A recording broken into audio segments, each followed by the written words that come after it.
अस्सलाम वालेकुम viewers, welcome to my channel. आज हम बना रहे हैं खड़े मसाले का गोश्त, तो वीडियो को एंड तक ज़रूर देखिएगा। अगर रेसिपी अच्छी लगे तो चैनल को सब्सक्राइब कीजिएगा, बेल आइकन के बटन को प्रेस कीजिएगा और वीडियो को लाइक कीजिएगा। चलें जी, अब हम चलते हैं अपनी रेसिपी की तरफ।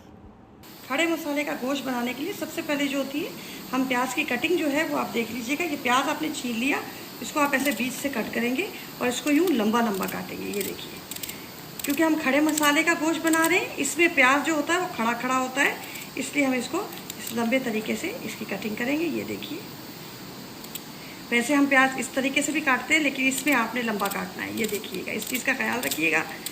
ये मैंने आपको दिखाने के लिए प्याज ऐसे रखा हुआ है, बाकी प्याज मैं कटिंग कर चुकी हूँ।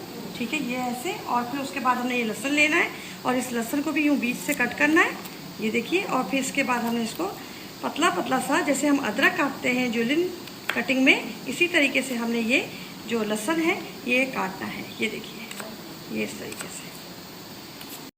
सबसे पहले हमने कढ़ाई ले लेनी है और उसमें ऑयल डालना है हाफ कप के करीब। मैं सरसों का ऑयल यूज़ कर रही हूँ, आप कोई भी यूज़ कर सकते हैं। थोड़ा सा तेल को गर्म करेंगे और उसके बाद हम इसके अंदर डालेंगे अपने खड़े मसाले। तकरीबन 6 से 7 मैंने ले लिए ये लौंग और 3 बड़ी इलायची, 2 बादियान के फूल और 4 छोटी इलायची। ये इसके अंदर डाल देंगे और थोड़ा सा इसको गर्म होने देंगे, इसकी खुशबू आने तक। ये देखिए, हमारा खड़ा मसाला जो है वो गर्म हो चुका है, खुशबू आ रही है। अब हमने जो अपनी प्याज की कटिंग करके रखी थी ये इसके अंदर डाल देंगे। और प्याज मैंने इसके अंदर तकरीबन आधा किलो लिया है, हाफ के जी, क्योंकि मेरे पास जो मटन है वो 1 kg है, तो उसके अंदर हाफ के जी जाएगा आपका प्याज। थोड़ा सा इसको सौते करेंगे, थोड़ा नरम होने तक। कलर हमें इसको नहीं देना, सिर्फ इसको नरम करना है। ये देखिए, हमारा प्याज जो है ये नरम हो चुका है। और अब इस स्टेज पे आके हमने ये टमाटर ले लिए हैं और मैंने इसका छिलका बिल्कुल उतार दिया है। और ये 4 टमाटर हैं, ये हम इसके अंदर डाल देंगे। और मेरे पास ये फ्रोज़न है, आप इसमें ताज़ा टमाटर भी डाल सकते हैं। ये देखिए, ये इसके अंदर इस तरीके से डालेंगे। लहसुन की मैंने 1 पोथी बड़ी ले लें आप, और उसको जैसे मैंने आपको कटिंग बताई थी वो कटिंग की हुई है, और ये इसके अंदर डाल देंगे पूरी। इसी के साथ हम इसके अंदर डालेंगे 1 टेबलस्पून भरकर काली मिर्चें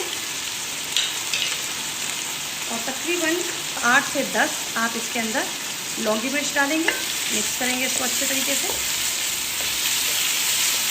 थोड़ा सा इसको भूनेंगे 5 से 6 मिनट के लिए। ये देखिए, हमारा मसाला खुशबू छोड़ रहा है और माशाल्लाह से ये थोड़ा नरम भी हो चुका है। अब मैंने इसके अंदर डालना है पानी, और पानी मैंने इसके अंदर वो डालना है जिसमें मैंने अपना गोश्त बॉईल किया है, यानी कि यखनी जो हमारी थी वो। तकरीबन आप इसके अंदर डाल देंगे इतना कि हमारा जो मसाला खड़ा है वो सारा गल जाए। अब हम वेट करेंगे जब तक ये ड्राई हो, उसके बाद फिर मैं आपसे मिलती हूँ। ये देखिए, ये ऑयल रिलीज होने लग गया है। ये देखिए, साइड से आपको ऑयल आता हुआ नज़र आ रहा होगा। अब इस स्टेज पे आके ये देखिए, ये सूखा धनिया है और इसको मैंने, ये देखिए, इसको मैंने कूटा है। ये देखिए, थोड़ा साबुत साबुत आपको नज़र आएगा।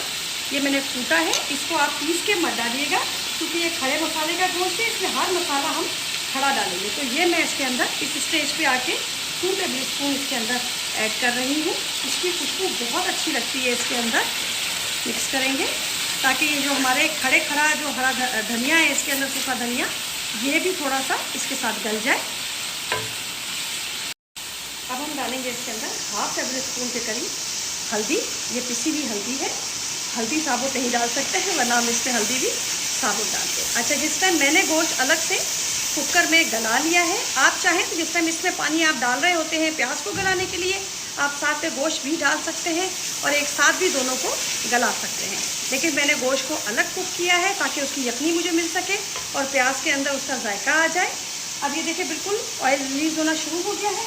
अब इस स्टेज पे आके ये मैंने ले लिया है मटन का गोश्त और ये तकरीबन मेरे पास है 1 kg। ये हम इसके अंदर ऐड कर देंगे और इसको अच्छी तरह मिक्स करेंगे और इसकी बुनाई करेंगे। ये देखिए, गोश्त की बुनाई करते हुए मुझे 5 मिनट हो चुके हैं। ये देखिए, माशाल्लाह से कितना अच्छा ये खड़ी, हर चीज़ आपको खड़ी खड़ी नज़र आएगी। अब मैंने इसके अंदर लाल मिर्ची बिल्कुल नहीं डाली है, लौंगी मिर्च का जायका इसके अंदर ऑलरेडी होगा और ये मैंने ले लिए तकरीबन 6 हरी मिर्चें और ये इसके अंदर डाल देंगे बीच में से कट करके, ताकि इसका भी फ्लेवर इसके अंदर आ जाए। इसके अंदर मिर्ची थोड़ी कम ही होती है, ज़्यादा मिर्ची इसके अंदर यूज़ हम नहीं करते हैं। तो इसके अंदर हाफ टेबल स्पून अब हम डालेंगे अजीनोमोटो चाइनीज़ साल्ट, और हाफ ही टेबल स्पून मैं इसके अंदर डाल रही हूँ नमक। और नमक फिर हम टेस्ट करेंगे, हमें नीड हुई तो हम फिर नमक और इसके अंदर ऐड करेंगे। मिक्स करेंगे इसको अच्छे तरीके से। ये देखिए अब हाफ कप के करीब मैं इसके अंदर दही ऐड कर रही हूँ, और फ्लेम को हम थोड़ा लो कर देंगे ताकि हमारा दही फटे ना। मिक्स करेंगे अच्छे तरीके से। दही का फ्लेवर इसके अंदर बहुत अच्छा लगता है, ट्राई ज़रूर कीजिएगा। बिल्कुल चेंज रेसिपी है ये, मेरे घर में बहुत पसंद की जाती है। और फिर कमेंट में मुझे ज़रूर बताइएगा आपको रेसिपी कैसी लगी। बस अब हम इसका पानी खुश्क होने तक का वेट करेंगे, उसके बाद मैं आपसे मिलती हूँ। ये देखिए दही ने अपना पानी बिल्कुल ड्राई कर दिया है, और अब हम डालेंगे इसके अंदर मैगी पाउडर। ये आपको बाज़ार से मिल जाएगा, ये तकरीबन मैं डाल रही हूँ 2 टेबल स्पून। इसका फ्लेवर बहुत अच्छा लगता है इसके अंदर। और इसके बाद हम इसके अंदर डालेंगे हाफ टेबल स्पून सफ़ेद मिर्ची, ये पिसी हुई सफ़ेद मिर्ची। और नमक का टेस्ट थोड़ा कम है इसके अंदर, इसलिए मैं इसके अंदर थोड़ा सा नमक और ऐड कर रही हूँ। आप अपने ये टेस्ट के हिसाब से ऐड कीजिएगा। मिक्स करेंगे इसको अच्छे तरीके से, और इसको इस तरीके से भूनते हुए भी मुझे तकरीबन 12 से 15 मिनट हो चुके हैं, और ये अच्छी तरीके से भून चुका है।